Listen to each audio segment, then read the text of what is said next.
Hey, beautiful souls, welcome back to Soul Stories. Tell us in the comments where you're watching from, and don't forget to subscribe to join our family. Stay with us, because a new love story is about to begin. Maya Chen had been awake for 37 hours when she made the mistake that would alter the trajectory of her entire life. Her eyes burned from staring at spreadsheets, her coffee had gone cold hours ago, and her brain had officially entered that dangerous territory where simple tasks became monumentally difficult. She worked as a junior financial analyst at Sterling Investments, a mid-sized firm that handled portfolios for several high-net-worth clients. One of those clients was Daniel Ashford, a 42-year-old self-made millionaire who had built his fortune through a chain of sustainable energy companies. Maya had never met him in person. He was just a name on documents, a signature at the bottom of contracts, and an email address she occasionally had to send quarterly reports to. That night, Maya was finishing a presentation for her team meeting the next morning.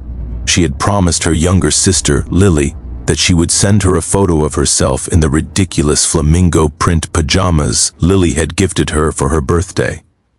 It was a running joke between them.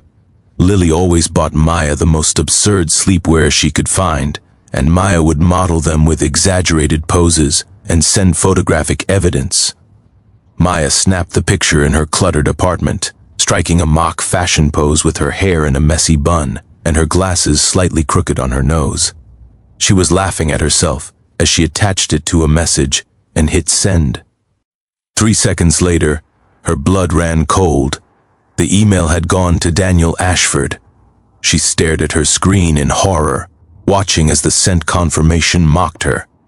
In her exhausted state, she had been toggling between her personal email and her work email. Daniel's address had been her recent contacts from the quarterly report she had sent earlier that day. The autocomplete had betrayed her, and she had been too tired to notice. Maya immediately typed out a frantic apology email, explaining the mistake, begging him to delete the photo and forget it ever happened. She apologized for the unprofessionalism, for wasting his time, for existing at this particular moment in space and time. She read it over 4 times, then sent it, her hands trembling. Then she called her sister and cried. Lily, ever the optimist, tried to comfort her. Maybe he won't even see it. Rich people probably have assistants who filter their emails. Maybe it'll just get deleted automatically. Or maybe I'll get fired, Maya said, her voice hollow. Or he'll pull his accounts from our firm because of the crazy analyst sending him photos in flamingo pajamas at 2 in the morning. She didn't sleep that night. When morning came, she dragged herself to work, expecting to be called into her supervisor's office and handed a cardboard box for her belongings. Every time her email notification chimed, her heart stopped. Every time her phone rang, she braced for disaster. But nothing happened. Not that day. Not the next. A week passed, and Maya began to wonder if Lily had been right. Maybe the email had been filtered out. Maybe Daniel Ashford was too busy building his empire to read emails from random analysts at 2 in the morning. She started to breathe again. Then, exactly 10 days after the incident, an email appeared in her inbox. The sender, Daniel Ashford. Maya stared at it for a full minute before she could bring herself to open it. Her finger hovered over the mouse, her pulse pounding in her ears. Finally, with the same energy one might use to rip off a bandage, she clicked. The email was brief. Miss Chen, I received your photo and subsequent apology. No need to worry. I found it rather refreshing, actually. In my experience, people tend to present carefully curated versions of themselves. Your accidental message was perhaps the most genuine thing anyone has sent me in years. Also, those pajamas are magnificent. I hope you're getting more sleep these days. Best regards, Daniel Ashford. Maya read it 17 times. She didn't know how to respond. Should she respond? Was he being kind, or was this some elaborate test? Was he mocking her? The tone seemed warm, but how could she tell through text?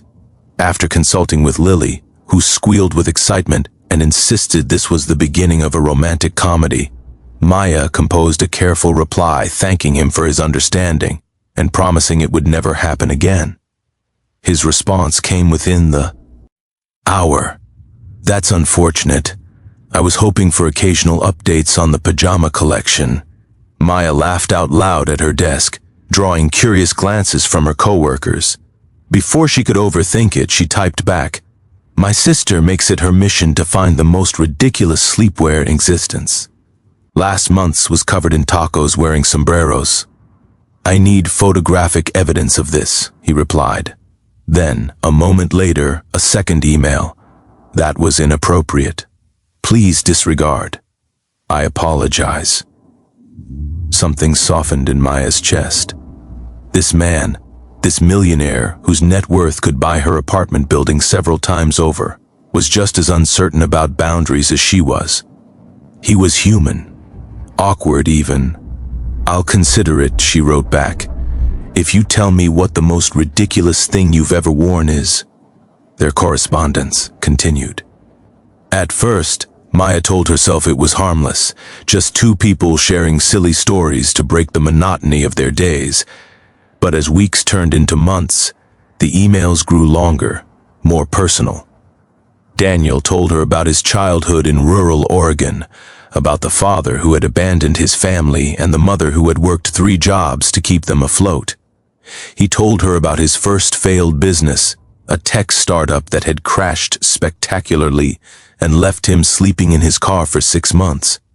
He told her about his divorce 5 years ago, about the loneliness that had settled into his bones despite his success. Maya in turn told him things she had never told anyone. She told him about her parents' accident when she was 19, about dropping out of college to raise Lily, about the years of working multiple jobs before finally earning her degree at 28. She told him about her imposter syndrome, how she always felt like she was one mistake away from being exposed as a fraud. She told him about her dreams of starting her own financial consulting firm someday, helping people like her mother who had been taken advantage of by predatory lenders. They never spoke on the phone. They never video chatted. Their entire relationship existed in the space between emails, in the words they typed to each other late at night when the rest of the world was sleeping. Maya's coworkers noticed the change in her. She smiled more. She seemed lighter, happier. When they asked if she was seeing someone, she didn't know how to answer. Was she? Could you be in a relationship with someone you had never met? Someone whose face you had only seen in newspaper photographs and company headshots?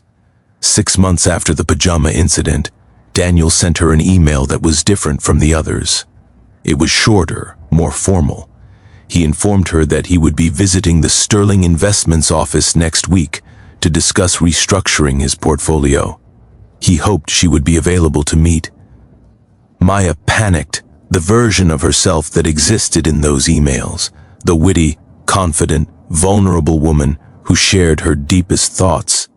Was she this Amy person who would show up to that meeting?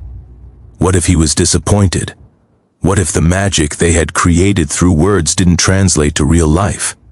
What if she had built up a fantasy that reality could never match? She considered calling in sick. She considered quitting. She considered faking her own death and moving to a small village in Portugal where no one knew her name. Instead, she went to work. The meeting was scheduled for 2 o'clock in the main conference room. Maya arrived at 1:30, her palms sweating and her heart racing. She had agonized over what to wear, finally settling on a navy blue dress that Lily said made her look professional, but also like a human being.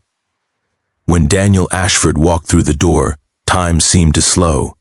He was taller than she expected, with silver threading through his dark hair and lines around his eyes that spoke of both laughter and worry. He wore a charcoal suit that probably cost more than her monthly rent, but there was something rumpled about him, something imperfect. His tie was slightly crooked. His hair looked like he had run his fingers through it too many times. His eyes found hers immediately, as if he had known exactly where she would be standing. The meeting proceeded like any other client meeting. There were handshakes and pleasantries, discussions about market trends and investment strategies. Maya contributed where appropriate, offering analysis and answering questions. She was professional. She was competent. She was dying inside. When the meeting ended, Daniel shook hands with everyone, thanked them for their time, and headed for the door. Maya's heart sank. This was it. This was all it had been. A professional meeting, nothing more. The emails had been a pleasant diversion, but now he had met her in person and clearly felt nothing. She turned back to gather her notes, blinking back the sting of tears she refused to let fall. "Dear Miss Chen?" Bare, she looked up. Daniel was standing in the doorway, the conference room empty except for the two of them. "I was wondering," he said, and for the first time, she heard nervousness in his voice. "Would you perhaps be interested in getting coffee? I know a place nearby that makes terrible coffee, but they have excellent pie." Maya stared at him. "You're asking me to get pie with you?" "Beer, I am." He smiled, and it transformed his entire face. "I've spent 6 months reading your emails and falling in love with your mind. I'd very much like the opportunity to fall in love with the rest of you if you'll let me."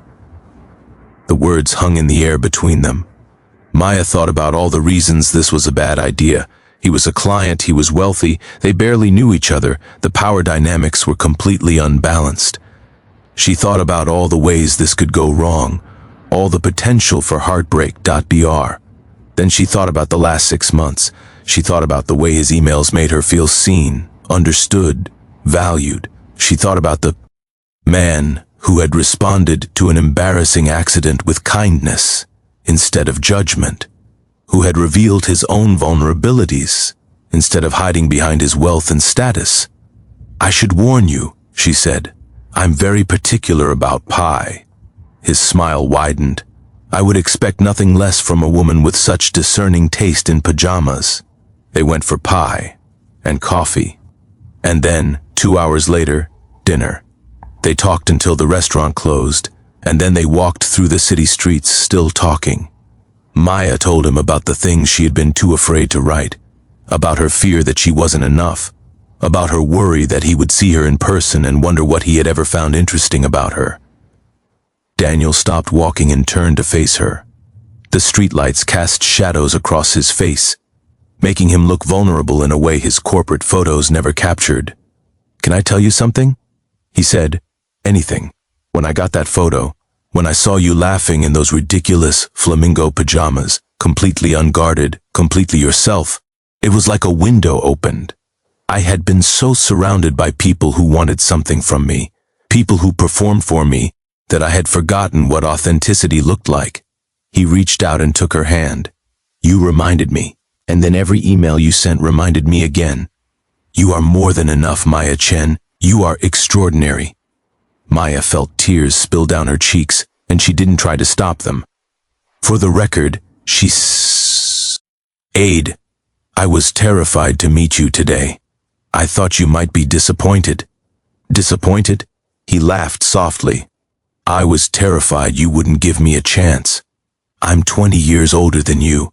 I come with a failed marriage, a ridiculous amount of baggage, and a job that takes up far too much of my time. I spent the entire flight here practicing what I would say to you, and I still nearly walked out that door without saying a word. But you didn't." "I couldn't. Some opportunities only come once in a lifetime." He squeezed her hand. "I learned that lesson a long time ago.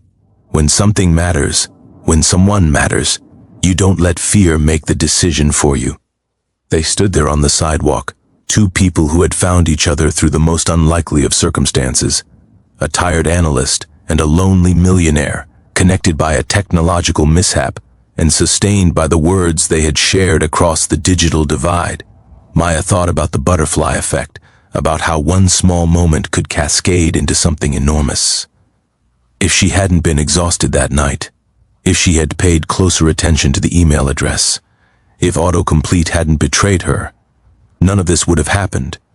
She would have continued being invisible, and he would have continued being alone.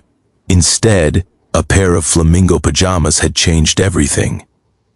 3 years later, when Daniel asked Maya to marry him, he did it while wearing the most ridiculous pajamas he could find, a matching set cover. D in dancing penguins. She was laughing so hard she could barely say yes. But she said it. Again and again, she said it. Because some mistakes aren't mistakes at all. Some mistakes are the universe rearranging itself, pushing you toward the life you were always meant to live. And sometimes, the most unexpected moment, a tired click, a wrong address, a photo never meant to be seen, becomes the first page of the greatest story you will ever tell.